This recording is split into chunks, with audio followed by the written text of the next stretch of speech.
Some say a win is a win, but it's my hunch that many of you are not joining that crowd tonight. I believe that there will be many comments and questions concerning what we took in Saturday night in the desert and also what we are expecting to see coming up this weekend in the mountains. Welcome to the Voice of College Football right here at USC, the Voice of College Football with Matt Zemek, Trojans Wire, for our 71st edition. We always appreciate Matt holding down the fort on Monday nights for us, our premier analyst. And again, Trojans Wire is your destination for USC football coverage each and every week. And Tim Prangley, who holds it down for us for a USC postgame, as well as many other initiatives here at the Voice of College Football SC. Gentlemen, how we doing tonight? Nervous. Doing great, Mark. A win is not a win. A win is a win in the column, but it's a win not in the hearts of the fans. So we'll hear it soon, I'm sure. Absolutely. Well, I'm guessing the nerves are a little bit different from you two, so it will be interesting to hear different perspectives, as it always is. Matt, your initial takeaways from what turned out to be a little closer than the experts might have expected. Yeah, so Tim will get the floor. He'll get his rebuttal. He'll get his time. But for me, like, I have officially now. This is not like permanent, set in stone. But right now, I'm downgrading USC from 11-1 to 10-2, based on what I saw. Like, I thought that this game makes me feel significantly less confident that Alex Grinch is going to figure this thing out. With Notre Dame, Utah, Oregon, and Washington, USC needs to win 3 of those 4 to get to 11-1. Right now, I'm thinking 2-2 in those 4 games, based on what I saw against Arizona State. So let's go through this. Like, USC fans in the chat, or USC fans just watching this show here at the Voice of College Football, like you've said this either to yourself or to your friends and family over the past 48 hours since that Arizona State game. Let's go through some of the main arguments and talking points. One argument and talking point is, well, hey, Georgia had clunkers last year. Georgia played a bad game against Missouri. Georgia played a terrible offensive game against Kentucky, but it worked out all right. Georgia was fine. Georgia won the national title. Okay, basic thing. Georgia's climbed the mountain. Georgia's run the race. Georgia's done the whole damn thing. USC has not. Lincoln Riley has not. Alex Grinch has not. There is a difference. There is proof of concept here. Benefit of the doubt, you get it when you do it, right? You get it when you go all the way. You get it when you come through in those major man-making motivational moments. Georgia's done that. USC under Lincoln Riley has not done it yet. USC could, but you can't assign the same level of likelihood, the same level of probability to those two things. Like, USC is not Georgia. USC is not where Georgia is. USC wants to be Georgia. USC is trying to get to where Georgia is. So there is a certain thing about benefit of the doubt. There's a certain thing about proof of concept. You can't trust Alex Grinch to fix things on defense the way you can trust Kirby Smart. Like, when Georgia has a clunker, they get it fixed. They take care of their business the next several weeks, and they get where they need to go. USC has to clear that hurdle before we give the same benefit of the doubt to Alex Grinch and Lincoln Riley. Here's the second big talking point. It's early in the season, and they've been rotating lots of players. And again, I like that. That's been good. You have needed to rotate lots of players. So I get it. Like, you're not going to have ultimate continuity right now because you're still trying to learn. You're still trying to get your depth chart sorted. You're still trying to figure out some position battles. Definitely recognize that. Definitely see that. Definitely appreciate the volatility and the lack of continuity you're going to get at several position groups, offensive line as well as on defense. Totally understand that. But, and here's the big point of concern. The Cotton Bowl was bad on its own terms, but it was also really bad because USC had 4 weeks off after the Pac-12 championship game against Utah. 4 weeks to reorganize, mentally regroup, get everything lined up, get some guys who are physically and mentally refreshed, after really taking a pounding late in that 2022 regular season. So with time off, you come back to the Cotton Bowl and you're thinking, all right, going to be better, going to be stronger, going to be more disciplined, going to be really fundamentally sound. And it was exactly the opposite. It was worse. There was regression after time off. So, I was making a big deal about, this unit gets time off. Get these guys on the practice field. Lots of teaching, lots of drilling deeper on technique, lots of ingraining some good solid habits with this week off early in the season. Great teaching time for Alex Grinch. What do we see? We see regression like the Cotton Bowl.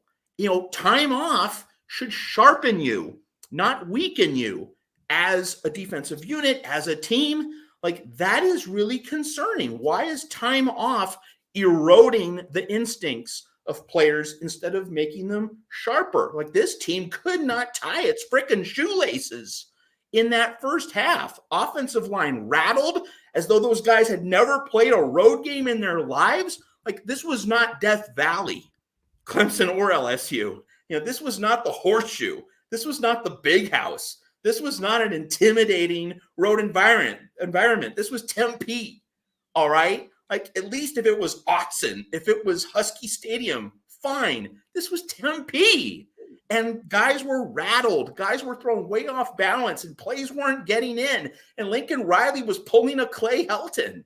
Let's just call it for what it was. Plays weren't getting in. Timeouts were getting burned early in both halves. That's Clay Helton crap against Arizona State. And that really brings us to the other point, that USC had a big time clunker precisely at this point on the calendar last year. Oregon State, September 24, 2022. This was September 23rd, 2023. So pretty much week 4 had a clunker. And, so like, that's part of the story, but it's not the whole story, because last year, that clunker in Corvallis, Oregon State was good last year. Oregon State won 10 games last year. Our friend Connor Johnson knows all about that. Oregon State had a really tough defense. Oregon State's really well drilled and well schooled under Jonathan Smith. We all knew before the season that was going to be a hornet's nest in Corvallis. That was going to be a tough game. And that was a game that, like, we knew going in, where USC just needed to survive with a W. Didn't have to look pretty. Team didn't have to play great. Just get the win to make sure you get to the Pac-12 championship game. And that's what the team did. Sucked it up. Wasn't pretty, but found a way. The Nealon nudge, Brett Nealon late in the game, and then Caleb Williams throwing the dart to Jordan Addison. It was ugly as heck, but it was a win, and it was impressive because we respected Oregon State. We knew how good that team was. Arizona State, 2023. Like, hey, credit the Sun Devils. Great effort. Kenny Dillingham coached rings around Alex Grinch, for the first 3 quarters before that lack of depth on ASU's offensive line finally settled in, and the USC pass rush was finally able to really feast at the banquet table. But where was that feasting in the first half? In the first half, it was the Dillingham show, and he was reaching into his bag of tricks. He was throwing the kitchen sink, and USC didn't see any of this on film, and guys were just scrambling around like headless horsemen, running in the wrong directions. It felt like the Cotton Bowl all over again. But Arizona State was down 4 starting offensive linemen. Arizona State's roster was missing 10 players who were either projected preseason starters or who had started earlier in the season. That's not Oregon State 2022 in Corvallis. When you have a clunker against a good team versus when you have a clunker against a skeletal team in the middle of a rebuild in the first year of a coach's tenure, those are 2 very different contexts, 2 very different situations in which to have a clunker. Like, if the fact that USC might not have been very sharp or very focused, and you're looking ahead to Big Noon Saturday against Colorado, like, I get that. Like, that's also a part of the reality in college football, and you're not going to have the same level of mental focus for all 12 games on your schedule. Like, that's why Nick Saban plays the Citadel or Chattanooga. You do need to give guys a mental breather. But you shouldn't be cutting it this close against this Arizona State team in year one under Dillingham. You should not be cutting it this close. Like, I can accept the various errors, but like USC still should have been up 21 in the fourth quarter instead of up only 6, with ASU having the ball and a chance to actually take the lead. So when we have these various conversations about, oh, Georgia had clunkers last year and it was fine, or, you know, guys are going to look ahead to Colorado, boys will be boys, get that too. And, you know, you're not going to have the same mental intensity the whole season. Look, guys, I get it. I've been covering the sport for a couple decades.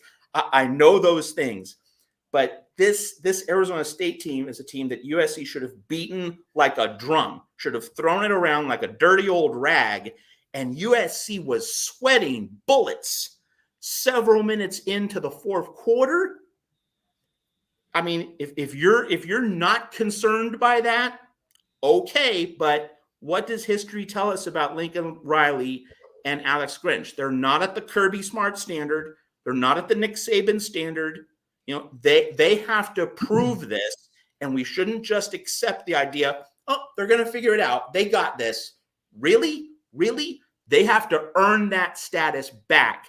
They lost it this week. They can get it back, but they lost it this week, and that's why I'm going from 11-1 to 10-2 is my season prediction. Tim, you have the floor. So just really quickly, I don't have to invoke Georgia last year against Kent State and Missouri. We can talk about last week. We can talk about the week before. You got programs like Texas, which is a good team. You know, they struggled against Wyoming. We saw what happened to FSU against Boston College. That's bizarre. Scratch your head on that one. How the hell was it that close, right? LSU, Arkansas. We can go round and round, Matt, all we want. The reason why this is because this game's played by 18 to 23-year-old kids. Young men, kids, whatever. I was a kid at 23. I don't know. Maybe you matured faster than me, but I was. No, I didn't. I didn't know my what's the old phrase? My butt from my elbow, right? I mean, it was just basically that's what I was doing in those years. These kids are like this. We forget these kids have girlfriends. We forget these kids have friends going out on the weekends. These guys are not robots. These are young men that lack focus. That's coaching, though. Coming in this game, knowing that these kids are probably not going to take them very seriously. It's attention to detail. And so if I'm going to be critical, I'm going to say I think that, and you know, let's face it though. I mean, in teaching, you can get the best lesson plan, everything going, and get the kids ready to go.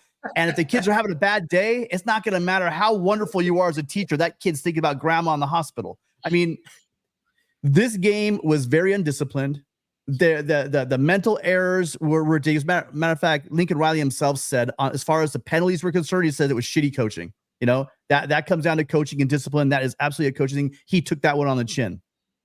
But what I liked about it says they asked about the offense. He says, well, I feel about as disappointed as you can, averaging 9 yards per play, Matt. As clunky as we want to say that deep offense was, they averaged 9 yards a play, right? 11 yards a carry, 16 yards a pass attempt. I mean, come on. That's, you know, we are getting a little bit ridiculous when we start. I'm sorry, not pass attempt. Sorry, 16 yards per catch. Sorry. All those numbers are spectacular on any metric. And yet we are saying they scored 42 points. They only scored 42. You know, the first road trip, conference game, we can crack on them all they want, but we've always had trouble going down to the desert and playing Arizona State. Historically, Dillingham didn't call the plays in the first 3 games of the year. He made a good point as well about the fact that he had all week. He knew Drew Pine was a starter. When you're your 4th-string quarterback, that guy didn't take any reps with the ones. You didn't game plan for his strengths. That Fresno State game, you got to throw that thing out the window. And one of my favorite things also about this is Riley made it very clear. It didn't pull punches when it comes to people saying, oh, well, you know, look what they did against Fresno State and you know, USC barely did this. Do you really think that those kids are jacked up to play Fresno State? Do you think that crowd was jacked up and full like it was for USC coming into ASU? It's a completely different environment. Did USC play undisciplined ball? Absolutely. It looked like a mess at times, right? Did it look like Dillingham knew that we had aggressive linebackers and safeties that would overrun plays, and all you got to do is just scheme for that, and they'll try to run themselves play? Absolutely. And that looked pretty obvious. We had a true freshman middle linebacker starting in that game. It looked like it at times, right? Did we have tackling issues? Yes, this was the worst tackling I've seen. This is a total regression from what we've seen the first 3 games. Totally agree with you. But they still had 8 sacks, 14 tackles for loss, and 3 turnovers. The team only gave up, really, if you want to give be on the defense, the fact that the offense turned the ball over on the 12-yard line and that the first touchdown they got was on 12-yard field, I'm throwing that one out the window. So really the defense gave up 21 points. Every gadget play, everything he had in his bag of tricks, Dillingham pulled out in that first half. They did Wildcat, then they punted out a Wildcat, then they did a fake punt out of Wildcat and threw the ball. I mean, they did everything in this game. And they were, USC, did they ever trail a game? Not once. Matt is worried and Sloppy's look. Did you ever worry they were going to lose this game at any point, even in the third quarter? Oh, yeah. 10 minutes left in the fourth quarter, up only 6. ASU with 6 the points. ball. Defense not absolutely locking it down. Did you think we were going to lose, though? I never thought USC was likely to lose. Right. But losing was a legitimate possibility with 10 minutes left in the game. And when you're a 35-point favorite and you get that close to the edge, like it never got right to the edge, but like USC was within 100 yards of the edge. Oh, Matt. To me, that's cause for alarmism. A 35-point spread does not mean you're 35 points better than the opponent. It means that the public thinks that you're 35 points more than the opponent. Really? What did that line start out at? Do you know, Matt? 34. It moved up one Just point one? over the course of the week. So yeah, USC. I mean, but it's not just And hey, like this was ASU's Super Bowl. And Dillingham gave them a ton of things on film that they hadn't seen and hadn't prepared for. We totally acknowledged. But the depth on ASU's roster was non-existent, missing 10 starter quality players, missing 4 starting offensive linemen. Come on, folks. Like, and 8 sacks. USC got, I think, like 6 of those 8 sacks in that really good 15-minute segment from about 5 minutes left in the third quarter to 5 minutes left in the game when ASU had to throw. Most of those sack, pressure, hit stats came in that 15-minute segment. In the first half, that was not happening. Like, we did not see USC's defensive line dominate from the start. And against a hollowed-out offensive line, this defensive line needed to have dominated. If we were going to say, you know what, this defensive line is fundamentally on track, it's fundamentally on course, it's on schedule, evolving at the rate it needs to, so that when you play Notre Dame and you play Utah, 2 teams that are known for physical line play, you are going to be ready to match that standard. If you can't toss around an undermanned Arizona State offensive line for a full game, and you have to wait until the attrition sets in late in the third quarter to finally start feasting on a regular basis. Again, we should have seen that feasting, which occurred midway through the second half. We should have seen that all night long, and it didn't happen. To me, that's cause for concern. And like the depth, the better depth on the defensive line, which was a talking point in the offseason and in the early weeks of the regular season. Like we didn't see that. We did not see, this defensive line just swarming and overwhelming a weaker, undermanned opponent in the first 30 minutes. It didn't happen until the fourth quarter. You go against a Kyle Whittingham coached Utah offensive line. You go against a Notre Dame offensive line. Man, it is hard to have confidence that this defensive line is going to be ready to answer the bell. So, I mean, that's where I disagree. So we're really looking at a couple plays here. Let's look at that last touchdown. So do we agree on the point that the fact that they gave up that touchdown from the 12-yard line is really not on the defense? Can we do that? Sure, we say that's really not on your defense. Totally. Okay. So then on that last touchdown they get, both Eric Gentry and I think it was Max Williams, both missed tackles on that was 4th down, right, Matt? It was 4th down. They stopped them short of the sticks. That's the end. That's the end. They're done. And we're talking about a whole different ball game. And then the defense gave up 14 points. I've been talking since week 1, week 2, week 3. Now we're in week 4. My issue with this defense isn't the day-to-day operations, isn't first through third down. It's these explosives that they've been giving up. You can't give up chunk plays. You could play a fundamentally good game and give up 3 or 4 chunk plays against good teams, and you're going to lose.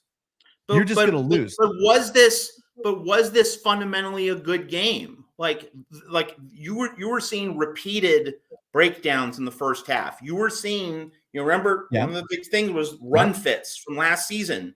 Run fits were not there on Saturday. You guys were going into the wrong gaps. ASU was cutting back, and guys were way over pursuing. Also on that trick play, that throwback pass. Yeah. You had 3 USC players going after the running back before he threw the throwback screen to Drew Pine. No discipline or gap integrity. And like, even though we acknowledge that Kenny Dillingham showed USC so many looks that did not show up on film, like, we can acknowledge that Kenny Dillingham reserved his very best. He totally emptied the grab bag for USC. And so I can definitely acknowledge that there were lots of things that we didn't see on film, but that doesn't fully account for all of the over pursuits and all of the guys. I'm not arguing that. In the first half. Yeah, I'm not arguing. You can argue, I'm not arguing that, Matt. Some of this was situational and contextual, but some of it was basic lack of discipline from the Alex Grinch defense. That's what I started at the very beginning, Matt. If you remember, I said the issue of this game was a lack of focus and a lack of discipline. What's getting absurd is people are saying it's scheme. It's this wasn't scheme. This wasn't an issue. This wasn't about it's about players not making plays, over pursuing, not breaking down, and not squaring up, and not driving through their tackles, and not wrapping up. These guys weren't wrapped. They were showing very, very poor technique in their tackling. They're doing, even Riley said, a bunch of shoulder. They're trying to thud guys and bump guys instead of wrapping them up, driving them to the ground. They just weren't doing that. And so we have to say, like, year 2, right? Year 2, the habits are ingrained. Year 2, you get that solidity, that consistency from the coaching staff. It's not there, or at least it certainly wasn't there against ASU. So you look at Alex Grinch's reputation. Like, I cannot give him the benefit of the doubt right now. Now, maybe I know you're made it clear. You jumped off the train. I can't give it to him right now. It's clear you've jumped off the train. Here's what I'm saying. I haven't seen anything to convince me of it yet, right? I'm not bought in to the whole Grinch thing, but certainly I can see that the guys are in position, should be in position to make tackles, and they're not making tackles. Ultimately, that's on the coaching. Ultimately, that's on the coaching. Got no issue with that.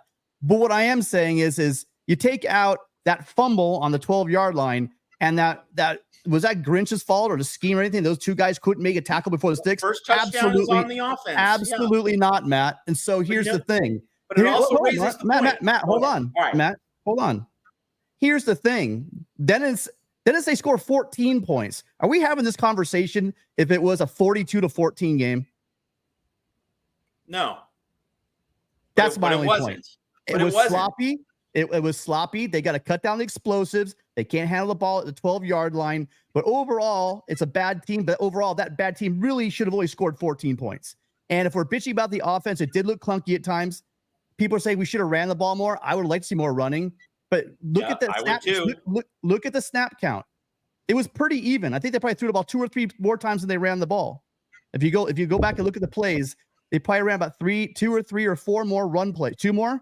They ran 2 more pass plays. It was pretty balanced. And I get it when you say, well, you got to go with what's working. You don't balance for balance sake. It's stupid. We were running the ball at 12 yards, 11 yards a clip.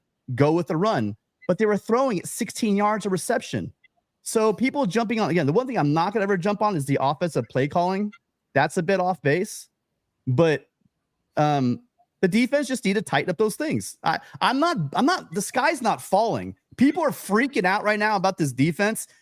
They're going to show us what they have when they play the big boys. They weren't going to get any credit for shutting this team out. They played sloppy. They played undisciplined. But like I said to you, Matt, good teams have bad games. Because it's played by college kids. That's really what it comes down to. If, however, we follow up in Colorado like this, and then we roll in and Arizona runs all over us, and then God forbid, talk about not being able to tackle. We play Estime. That's going to be scary in South Bend if they don't figure out this tackling. They're going to be wrapping up and they're going to gang tackle that guy because he's a difference maker for sure. So my short thing to wrap it all up is you take away the 12-yard thing there. Now you have a 21 score point game. And Eric Gentry's got to make that tackle. Max Williams will tell you he needs to make that tackle. Those two guys missed tackles on that play. Otherwise, it's the turnover on downs. SC going the other direction. I think everyone needs to chill out. It was not a good game. All right. Way too many penalties, but it's not the end of the world. Okay, let me jump in with the point of emphasis here. I don't think the sky is falling. All right, I think the sky is falling means 8-4. All right, 10-2 is not terrible, but that's part of the thing here. At USC, and you would agree with me on this, Tim, you have a national championship standard. Or at least this year, college football playoff. Like that should be the goal with Caleb Williams' final year. You don't want to squander it, and so. The degree of difference between 11-1 and 10-2 can be relatively small. It can be relatively modest, but like the difference between 85% and 90% or 65% and 70%, that could be the difference between 10-2 and 11-1. And so I'm not seeing USC as having the kind of defense and getting the quality of coaching that's going to give that team that extra 3, 4, 5%, those extra effort plays in crucial situations, such as what we saw in the Cotton Bowl. USC just makes one of 3 or 4 plays on 3rd and 10, 4th and 10, late in those last 4 minutes, they win the game. Is USC going to make those leverage plays? Remember the Utah game in October of last year. USC had chances to win that game, stop the 2-point conversion, stop a 3rd down, stop a 4th down, and you win the ball game. Couldn't make those plays. It's not so much sky is falling. Has USC earned and merited enough trust that it's going to be able to get to that 11-1 level, that it's going to be able to get to Pac-12 title game, that it's going to be in that top 4, top 5 in early December. It's small gradients. It's not necessarily huge gradients or degrees. USC has to be on top of these high leverage, small margin plays, and we are seeing the kinds of things that would indicate, no, it's not going to happen when all the cards are on the table later in the season. Matt, you're bringing up things from an entirely different front seven. Okay. I don't think that they scored that last touchdown. And also the reason why that Utah, if we really want to break open the Utah game, the reason why that game went the way it did is because there was no depth and those guys were gassed at the end of the game. And that's why it was a great call for him to go for 2 and end the game, because USC guys were exhausted on their heels. That's another issue, by the way, going up into Colorado, what we get into is that not only is it an early game and talk about lack of focus, it's going to be a circus. It's a big noon game. And on top of that, you got altitude to Colorado. But the difference between last year in Utah and this year in Colorado is we have a lot more depth on defense. Perfect segue for our guest. Absolutely. The Trojans and the Buffs get together, of course, at a 10 a.m. local kickoff, big noon Saturday. Wanted to scarf up this opportunity, of course, to match the tradition of USC and the recent flavor of Deion Sanders and the Buffs. A lot of shine taken off by the Oregon Ducks, but still a huge national story. We've got Jack Carlough on the line joining us from Buffalo's Wire. Jack, I don't know why his I just punched him in. Oh, right here. Am I good? There we go. Jack, how you doing today? Cool. Good. Yeah, appreciate you guys having me on, and excited to talk some Buffs with another big game coming up. Absolutely. We'll get this started with you, Jack. Just as the editor of Trojans Wire, you want to follow Jack and his team at Buffalo's Wire. They've had Colorado covered. They're having a great year. It's interesting. Like, I can relate to what Jack went through at Buffalo's Wire because, before, when Clay Helton was around, USC football was totally irrelevant. People wanted change. People wanted just, anything but this. Let's get something better. And so Jack's gone through the same basic progression. Colorado football was dead. And then you get Coach Prime. So, I got Lincoln Riley and my life got better. Jack Carlough got Coach Prime and his life got a whole lot better. So we could really relate to the past few years in college football. It's great to see Jack and Buffs Wire getting all this exposure, and he's doing a great job. So great to have you on here, Jack. Cool. Thank you, Jack. Before we kick it to you, and we do appreciate you being here, we want to clear the deck on a few items here. We've got Slap Happy kicking in with a super sticker. Thank you so much for that, Slap Happy. And then we also have Eddie Chase, who says, Is it lack of good players or crappy coaching by Grinch? Seriously, he sucks. Washington and Oregon offense will destroy USC badly. I know that we have Jack to talk to, but just to address this very quickly, I think one thing that needs to be said, and this is where I'm going to be soft on a player. Mason Cobb, didn't play great. Well, in that case, Mason Cobb didn't play since the San Jose State home opener. So there's a case where a guy's had rust. He needed to just take the field. He needed to get reintegrated. So I'm not going to be hard on Mason Cobb for that reason. But of course, the defense has a lot of concerns. But Mason Cobb, he just needs to get back into the flow, and it'll be interesting to see how he plays against Jack's Buffaloes.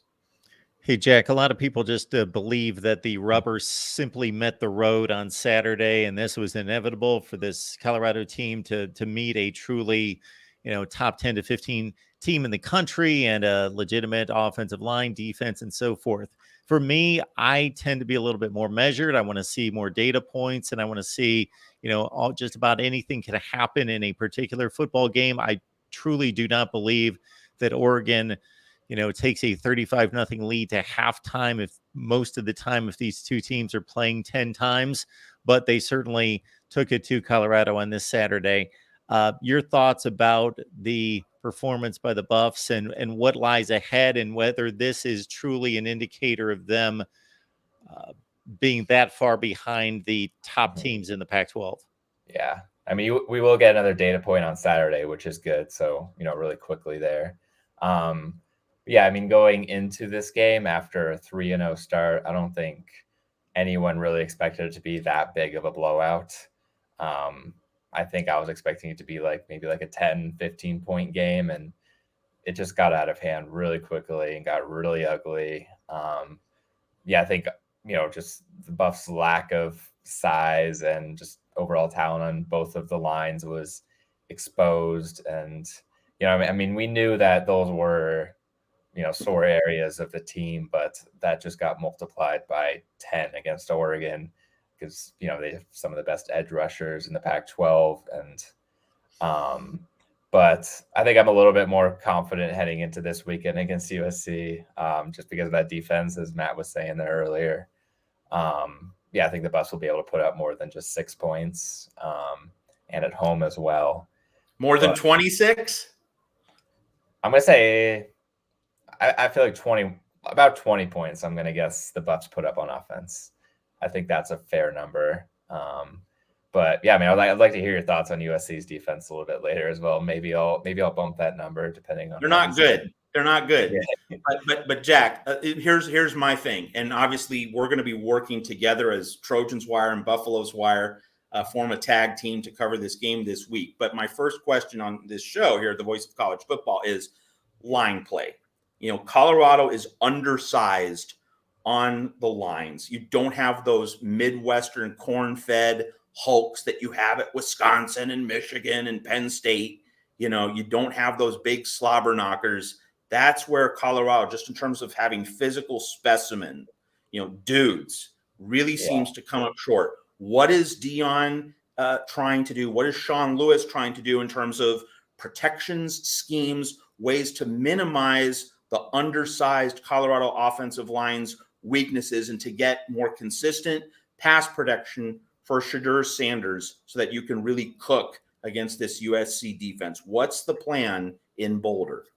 Yeah. I mean, I will say quickly though, at least both the tackles, I'll say Gerard Christian Lichtenham, the left tackle, and then Savan Washington, right tackle. I feel like those guys have pretty solid size. They haven't been very good against some of the quicker edge rushers, I will say. I mean, they're both really tall dudes. I think they've struggled with some of those quicker, smaller edge rushers. I think it's the guard positions that have really, bit the Buffs so far this year. And center a little bit, they had an injury there too with Van Wells.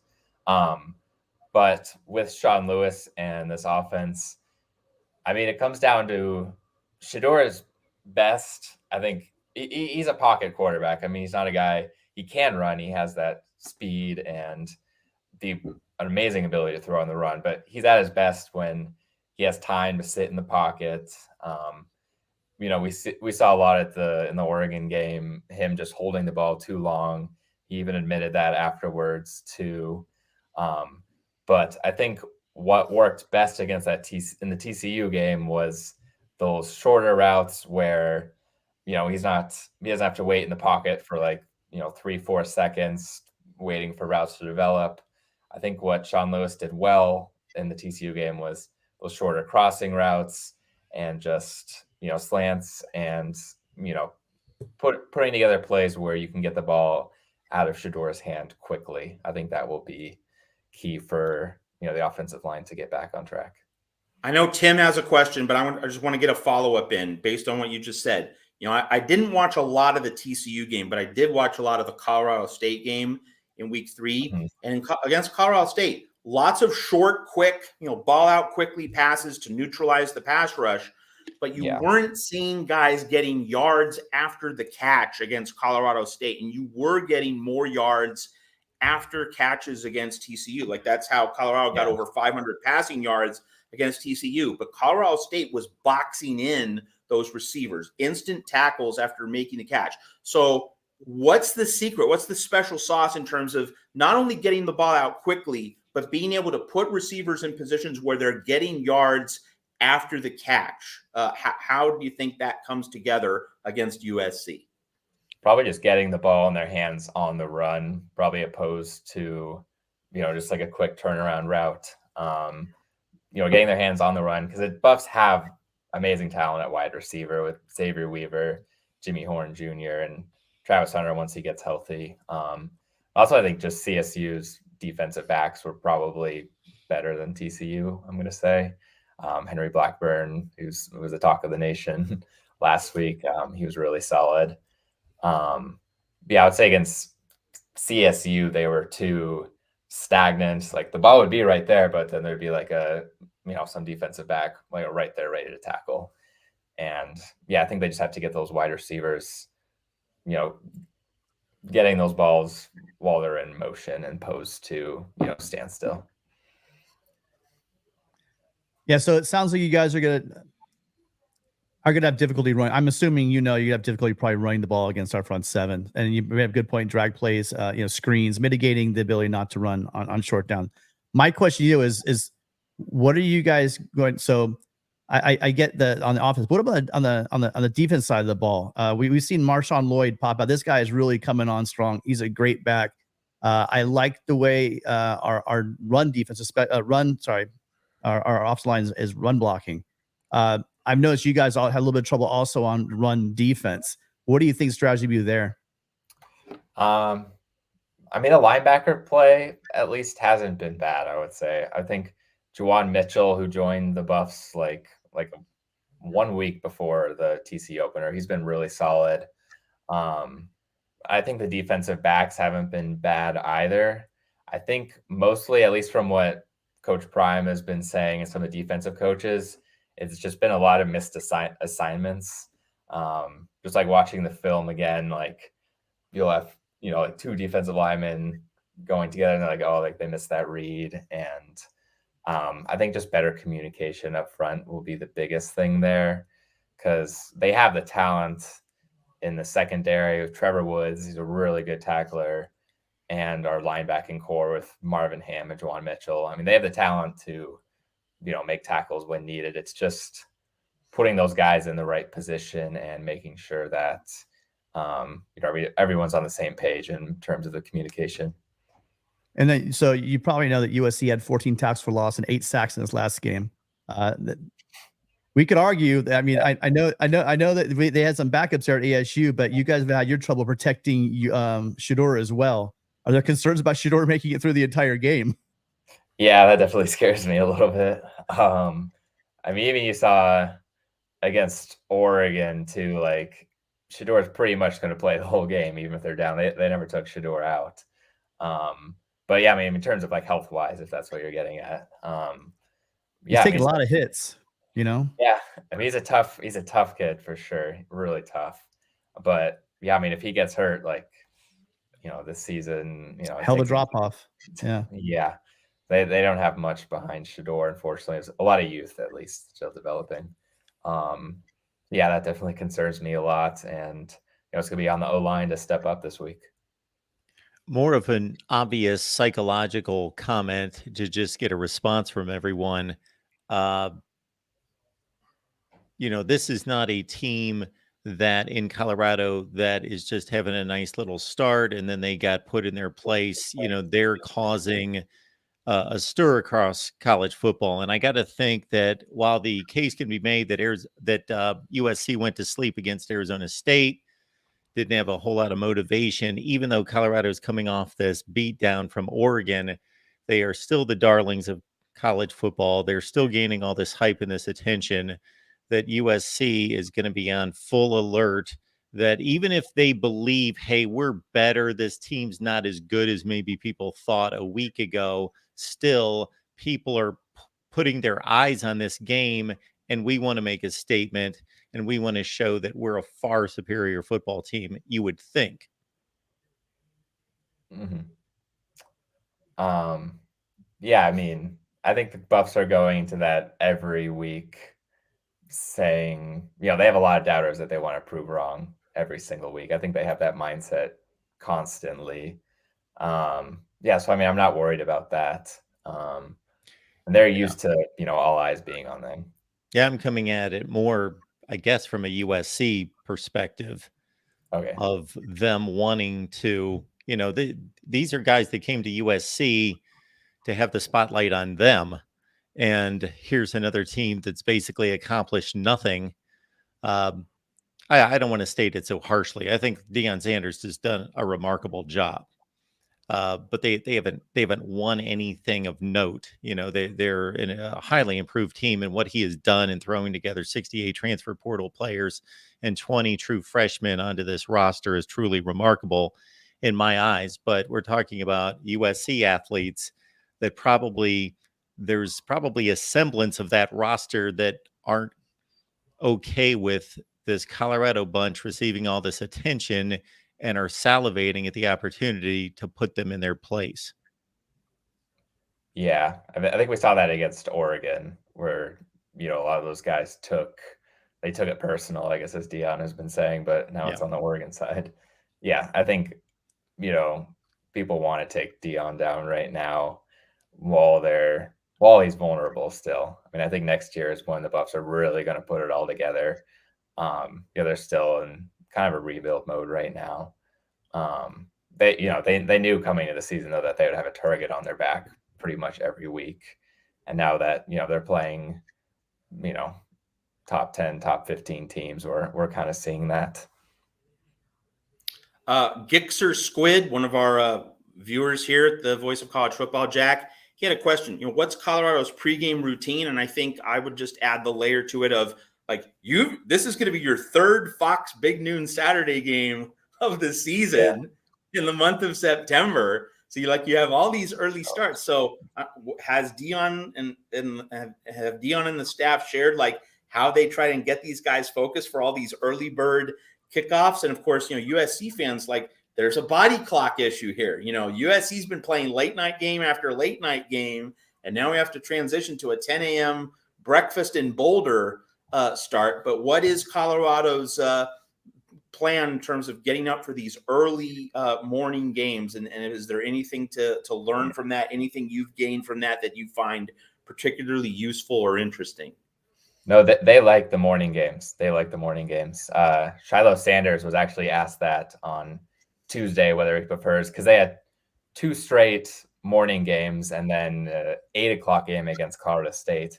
And Shiloh said he's like, yeah, I definitely prefer the morning game. So that was good.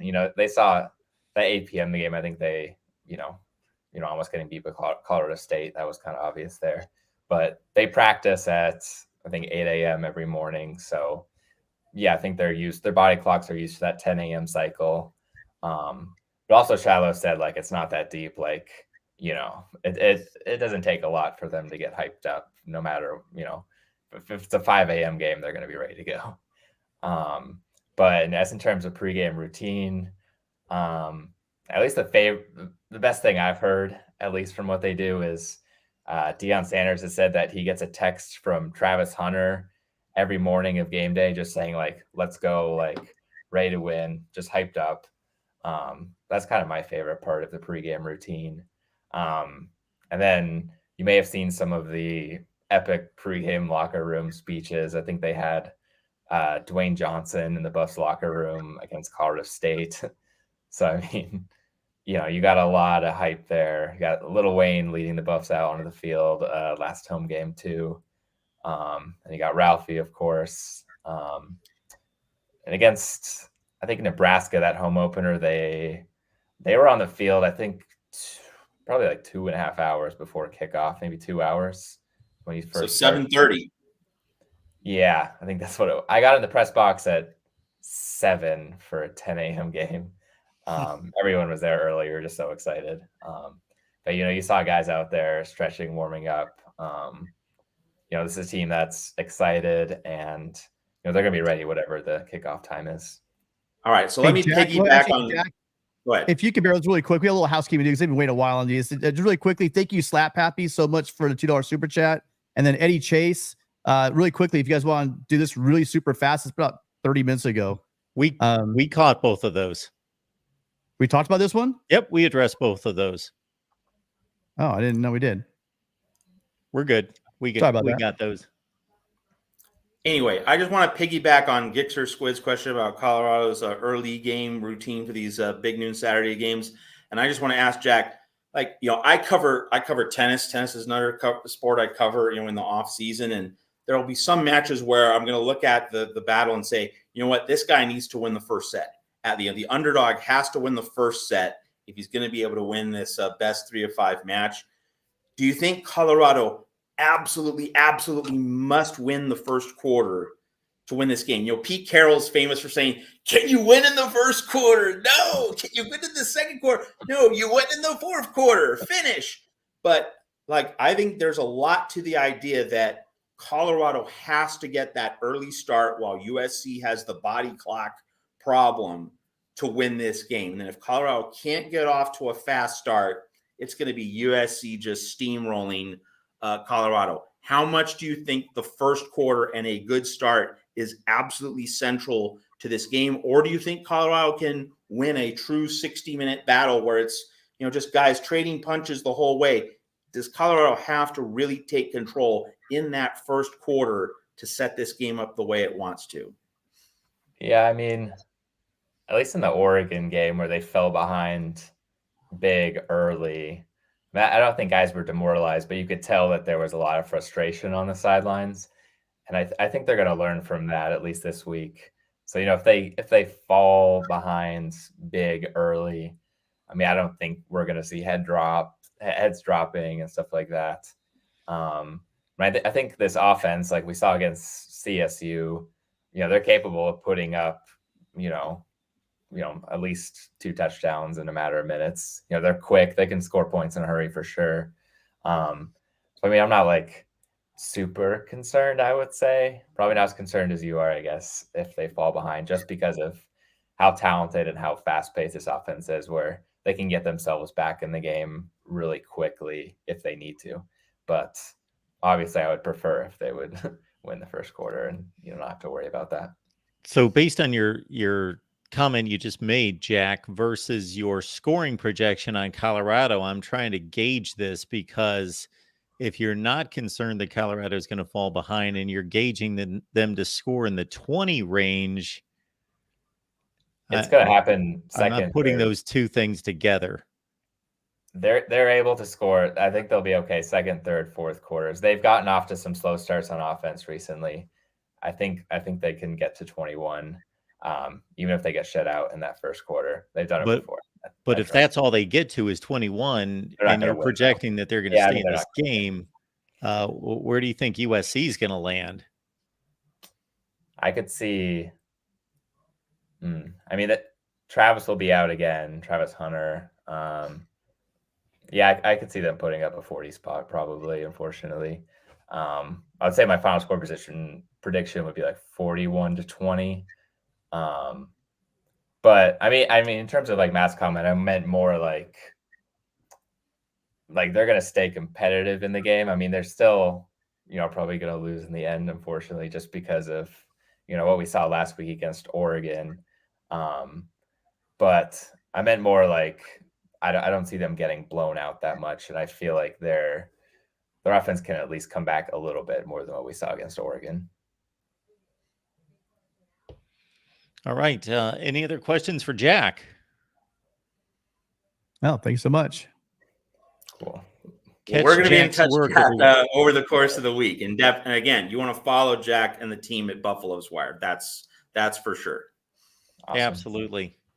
Jack, Cool. thank you so much for stopping by. We appreciate the analysis. And again, everybody, Buffalo's Wire this week with Jack, and you can follow Jack on Twitter as well. His Twitter handle is right there at Jack_Carlough.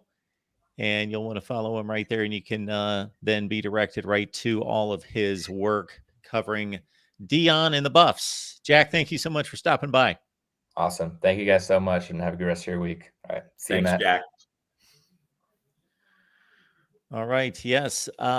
Even if this does not turn out to be a good game, which I don't expect it to be a highly competitive game for 4 quarters, certainly going to gain the national attention, the spectacle. It's going to be intriguing, fun, all of those things. And I think that the USC certainly capable, in my eyes, of doing to Colorado what Oregon did. However, it is a road game. And again, I don't believe that Oregon would do that to Colorado to that extent on a regular basis. So I expect this to be a little bit more competitive, but not in a serious fashion. Just mean it's just not going to be like 35 zip. It's over, done. Like they maintain the Buffs some type of distance, some type of connection with USC, a couple scores, something in that range before maybe it stretches out to 20 or 25 or whatever late, 50-ish to high 20-ish. I told somebody this afternoon, then asked, I just threw out 55-31.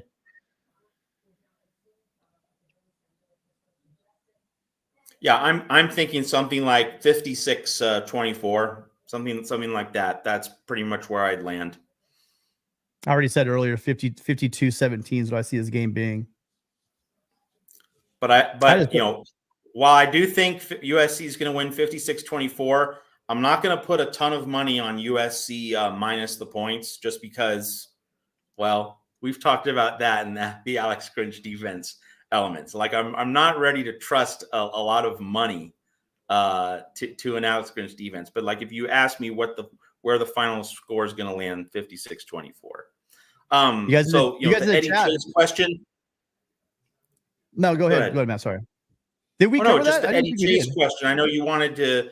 Like I talked a little bit about the Eddie Chase question by talking about Mason Cobb in particular, but I know that you wanted to talk about Alex Grinch and the defense a little bit more. So let's go into that. No, I just want to make sure we got. I'm sorry, I must have been out to lunch. I didn't know we actually addressed his super chat. So just made a quick comment, so maybe you were in a position to elaborate more on it. No, I mean, really, just going into, is it scheme? Is it the players? I don't scheme. I don't know yet, because really, honestly, we haven't really seen a game yet where the other team has the level of talent, right? That can they ring it up? And last year, we all agreed that he didn't have his players, and for a big part, that is probably true. But now Grinch has the players. So when we do play Notre Dame, and then we do play Utah, and we start playing Washington and Oregon, that's put up or shut up time. We could talk about all this. There should be less. It really comes down to, did he win the game? Did the defense cost us the game? And when I'm going to decide, is this defense the right defense? It's going to be in those games, not because we didn't cover the Vegas spread. It's going to be when we needed stops, when we needed to get them off the field, when we need to protect a 15-point lead with 3 minutes left in the Cotton Bowl, right? Those kind of moments, that's what's going to tell me, is this defense a failure, or is this a defense going forward? Because they do have the players now. Is it the best? Is it the best roster they'll have? Probably not. But is it a solid front seven? Absolutely. Do we have a potential All-American and Kalen Bullock? Absolutely. Patrolling center field. We saw that in this game. But I think, don't we have to wait to say we have the players until they do it against Notre Dame? oh, I think that Bear Alexander has shown me who he is. I think Kalen Bullock over 2 years has showed me who he is. And I like what I've seen out of Jamil Muhammad and Solomon Byrd. So those 4 guys, I am completely sold on. The linebackers have shined, but they have been very inconsistent. And that's where the question mark is for me. But last year we had an issue. We basically had one guy pass rushing, Tuitui Pelotu. He was like a one-man rushing, but Solomon Byrd was there. If you remember, he was getting some sacks as well. He was shining, but he kind of faded. We do have players, man. I mean, I've seen enough on key positions to know we do have the players. Do we have the right players in this scheme that will work? That's the big question. And we won't know that until we play Utah. But I will tell you, we did see Utah with Cam Rising a couple of times. And if you tell me we have the guys I just named healthy and on the field, then yeah, I feel a hell of a lot better about Utah. What I saw out of Washington so far this year, that's a whole nother story. Will we have the defense to shut them down, and we'll be able to go into Autzen and slow down Nix? After seeing Dillingham call plays with that roster, I'm wondering how much of that Oregon success, because Oregon hasn't played anybody really yet either. So it's going to be interesting to see how good that offense is, especially against a good pass rush. I want to see what Nix and Penix can do against our defensive line. That's going to be interesting for me. I think our defensive line will be the best they'll see all year. I'll make this comment and deliver this take from 50,000 feet, because I'm the guy that was sitting here taking calls and questions and comments about other games while this was all going on, and trying to keep up with it just on my laptop in front of me without any context to what was going on, except for seeing guys running up and down the field and a score. Matt and I certainly looked at this game last week, and because of the San Jose State, Stanford, and Nevada comparison, Stanford being the most legitimate one because of obvious reasons, playing in the same conference against the same competition. And we're starting to see that. And Stanford actually took Arizona to a 1-point game, what we are generally considering to be an okay Arizona team, a fringe bowl team. And that USC just completely dismantled that Stanford team. Could have thrown up whatever score on the scoreboard that they wanted, had 49 points at half.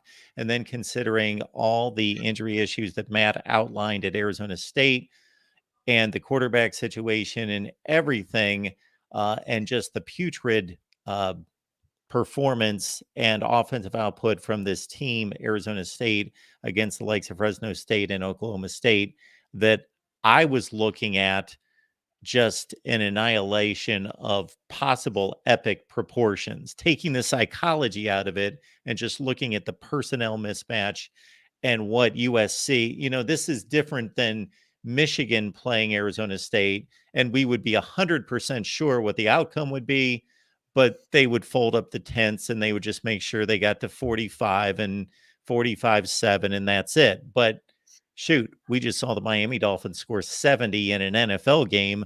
We know that USC, on its best day against Arizona State, shoot, they could put up 70 points. And so then to flip that game on in the second half and see 27-21 and look at the numbers and just see the plays out of the corner of my eye, it was a bit shocking. And then to put in perspective, as Matt did, the expectations for USC playing is not like the front runner national championship favorite, but as a team that's one of 8 or 10 across the country that has legitimate aspirations to play in the college football playoff. While that type of performance is not completely unheard of, it is extremely rare. You take the Michigans and the Ohio States, they don't mess around with anybody the likes of Arizona State. The Missouri game for Georgia last year, you have to take that into context in a couple different ways. One being that Georgia had already, of course, as Matt said, won a national championship the year before, but that particular season had already laid down statement wins against Oregon and then some teams in the SEC before the Missouri game. This USC team hasn't, to no fault of their own, they just haven't played anyone that's any good. And so that's part of it as well. Just not just that this was an alarming performance on the scoreboard, but there's nothing to counteract it in terms of, okay, well, they did this to Utah and Oregon this year. Now they've had a letdown against Arizona State. That is a really crucial point, Mark. Yeah, like when we talk about having a letdown or a hangover or a look ahead, like when we talk about those kinds of games and those kinds of dynamics in a college football season, it generally applies to, all right, this team really had to spill the tank in a game at some point in the season, and then you have the letdown, right? Like you've exerted, you've pushed yourself, you've done something, and then the effort level drops. Then the level of focus dissipates after you've achieved something. But this team was jogging through preseason level games, and you had this kind of game. So that's a really instructive point for Mark. Like if USC was coming off, a 38-35 win at Washington State, and then you saw this game, boy, it's so much easier to just say, oh, this team was mentally drained. And let's go back to last season, actually. USC played that very tough Oregon State game in week 4, didn't play great against Arizona State in week 5 or Washington State in week 6. Offense was well below top gear in each of those games, but you could see, all right, that Oregon State game took a lot out of them. So then you can really very easily rationalize the dip in offensive efficiency and overall sharpness in those next 2 games last season. And so this season, you don't have that. And that adds an element of concern to all of us. That is a very surgical and instructive point raised by Mark Rogers. Here's a good point. Again, I know we've been ripping on the defense a lot. But I am stats going don't to lie. be, bottom line for me is I'm going to be fascinated with this entire Pac-12 race because I just believe that there are 7 good teams and there are 5 extremely good teams.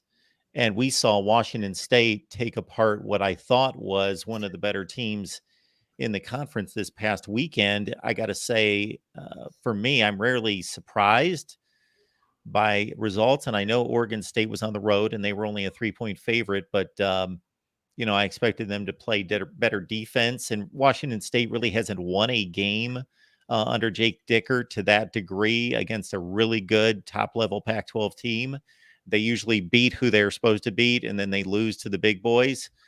They've pushed a few to the limit, like Oregon last year, but usually don't win these games, really don't ever win these games under Jake Dickert in a short tenure.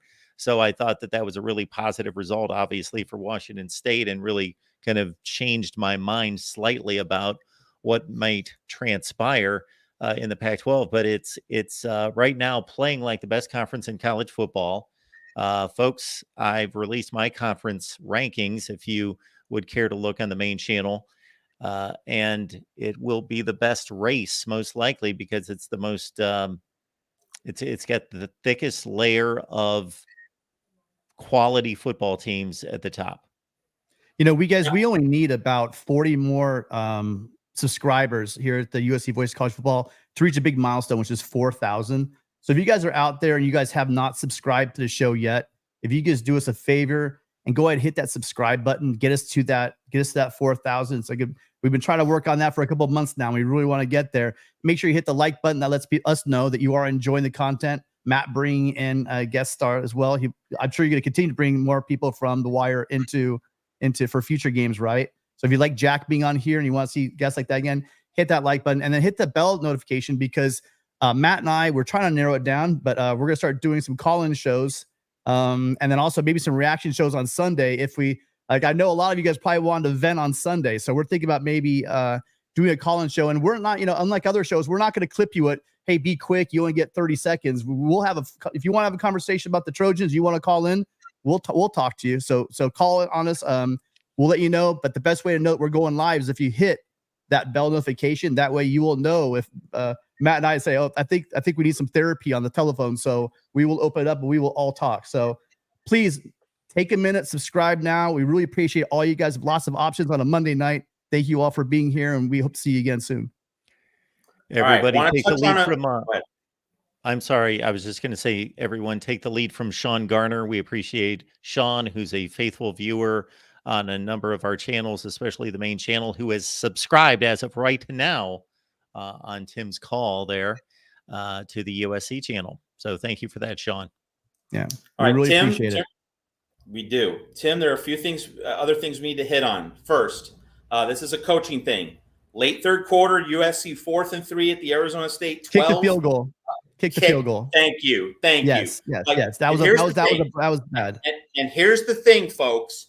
If USC is leading by 4 points or 5 points, such that a field goal keeps it a one-possession game, or if USC is up by 9, 10, 11, such that it already has a 2-score lead, go for it. Of course. But 6 up, if you are leading by 6 or 7, those two spreads specifically, you are in a position where you are up 1 score and a field goal puts you up 2 scores. So you have to kick the field goal in that situation. Okay. We had to get that one down. Okay. Wanted to cover that. And we also have to talk about Mario Williams. And with the Mario Williams thing, my reference point for this is Brendan Rice. He was dropping lots of passes last season. It seemed like the right and obvious move was to bench him and move on, put somebody else up on the depth chart. But the coaching staff stayed with him. And then we saw Brendan Rice have that spectacular Cotton Bowl against Tulane. And right now he's Mr. Reliable. He's making the big splash plays down the field. Okay, so I'm not saying the coaching staff shouldn't bench Mario Williams, but I am saying there is an example, a very concrete example of the coaching staff staying with a player through some struggles and seeing the benefits of that. So that's it's a very interesting conversation to have with Mario Williams. And before I turn it over to Tim for his response, I would say this. I would say, hey, Mario, this is not acceptable. This can't continue. But we have a big game against Coach Prime this Saturday. You got to show us.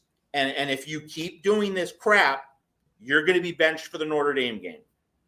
To me, that's how I would handle it. Tim, how would you handle this Mario Williams situation at USC? Yeah, it's a lack of focus thing. I mean, the guy's got good hands. It's crazy. He drops those easy ones, and then he'll make a circus catch sliding on the ground, reaching back behind him to make catches in the end zone. There was a little redemption. He had a couple catches. He had that one nice. He got open on that 2-point conversion. It was a really important play in the game. But I agree with you. That is a focus thing. He's a receiver. You got to catch the damn ball. I think the thing that we know, this staff knows Williams. He came over from Oklahoma with the staff. There's probably clear connection with Caleb Williams and Mario Williams. I'm with you. I think that'd be a great call. They know him more than we do. A lot of times, just like with a hitter, you just got to let him hit himself out of a slump. I mean, whatever is going on, he's obviously trying to do too much, right? We know he can catch the ball. He's like he wants to catch it and run before you got to catch the ball before you can run. So I'm with you. Whatever's going to light a fire, because God knows there's Singer and a bunch of other guys behind him that are dying for snaps. So it's not like we have we're low on receivers.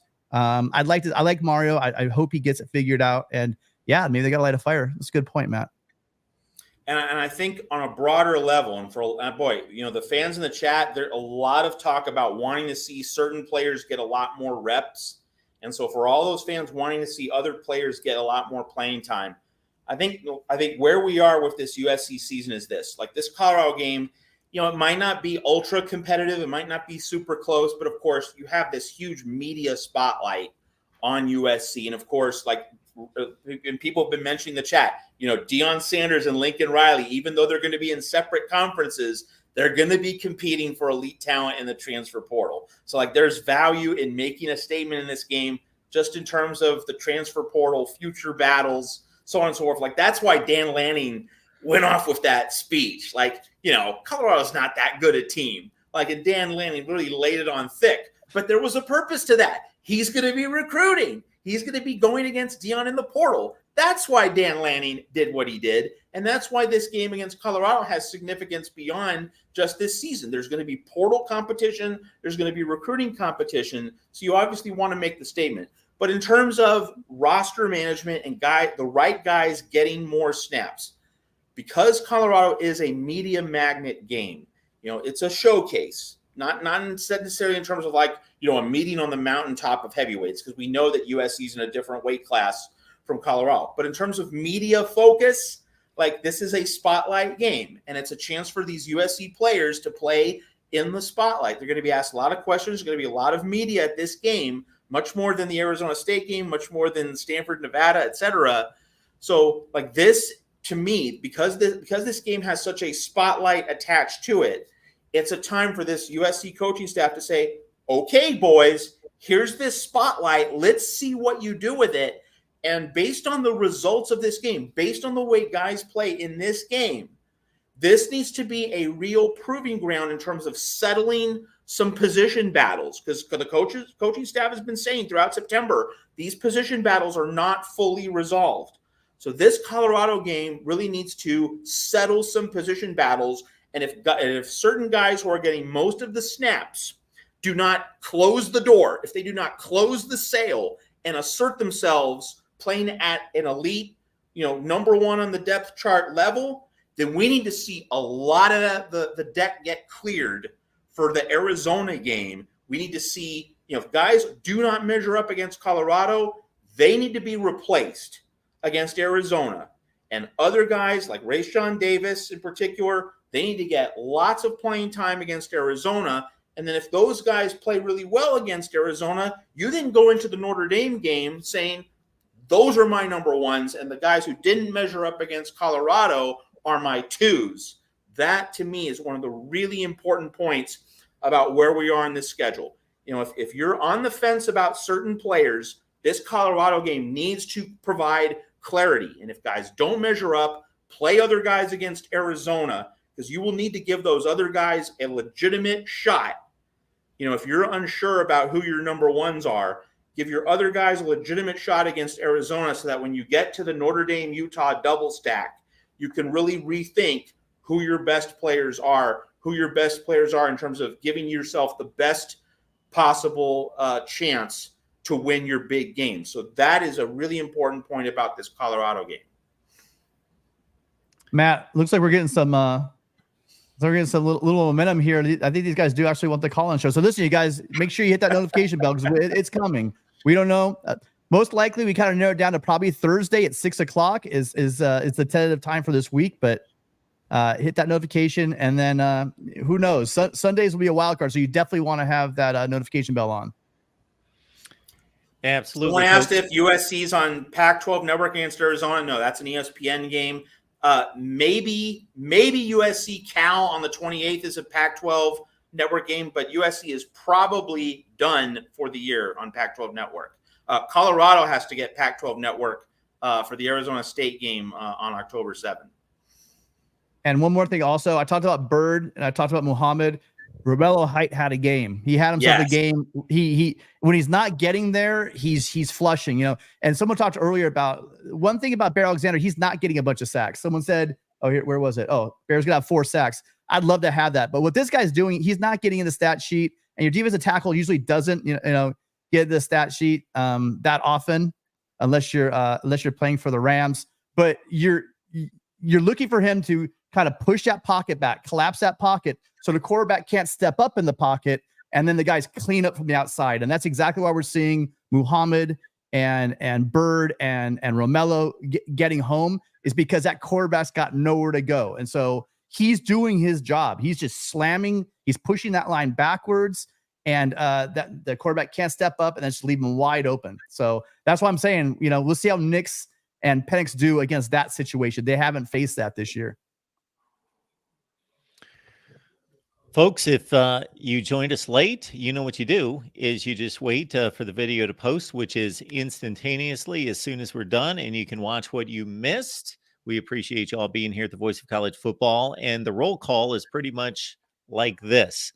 On Monday, it's Matt, Tim, and I, Trojans Live, 8 Pacific.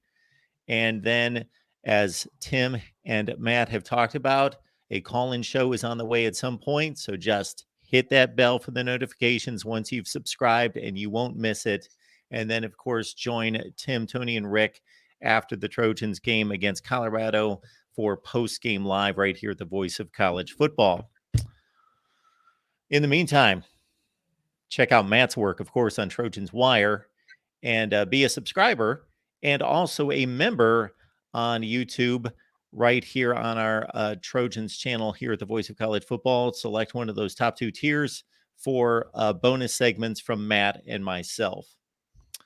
All right, guys, anything else? One of the friends of the show, Gerardo Zalata, has a question about, Clay Helton recruiting badly and other teams beating USC for offensive linemen in the last years of Helton's tenure. How did we end up with such good offensive lines the last 2 years? Well, I think there was some natural talent there, but Clay McGuire, this was something good that Clay Helton did. So we have to give Clay Helton credit here. He brought in Clay McGuire. He was an air raid offensive line coach. So he brought in Clay McGuire, who had experience at Washington State under Mike Leach, to teach offensive line play within the air raid system. Of course, Lincoln Riley, he went to Texas Tech. So he knows a lot of these air raid concepts, even if he doesn't run what is strictly narrowly an quote unquote air raid offense. But the Clay McGuire prepared the USC offensive line to be ready for what Lincoln Riley brought to the table. That's why, Gerardo, this offensive line's been really good last year and is in position, to give USC a lot more production this year. I mean, we need to see a lot better from this offensive line. Very sloppy, several penalties, a few missed assignments against Arizona State. But just in general, why did USC's offensive line get a lot better? It's Clay McGuire and the work that he did in the final season of Clay Helton's tenure. And that's also an indictment. It's why it was last season for Clay Helton, because he waited till the last year of his tenure to get a guy that was going to be an offensive line coach for the type of offense that he was running. Yes. Yes. That was a big issue that they had, is they had Tim Drevno in there running the air raid, and that was, clearly a bad move. And but I fully agree with you. Clay McGuire really got these guys going. And, that was the thing with the Trojans. They would get a couple, USC always going to get these star guys, especially local guys on offensive line. USC is known for it, but the problem was there was no depth, and there was not the numbers that you need in order to run a program. That was USC's issue as far as offensive line. All right, folks, appreciate you being here. And again, lock it in right here at, there it is. Subscribe, hit that bell for the notifications to know when we go live. We have so much planned for the USC channel, and my thanks go out, of course, to Tim and to Matt, who make this thing work. Otherwise, we don't have a channel. We don't have a show here on Monday nights. Make it on back next Monday at 8 Pacific. In the meantime, lock in on Matt's work each and every day at Trojans Wire. We'll see you next week.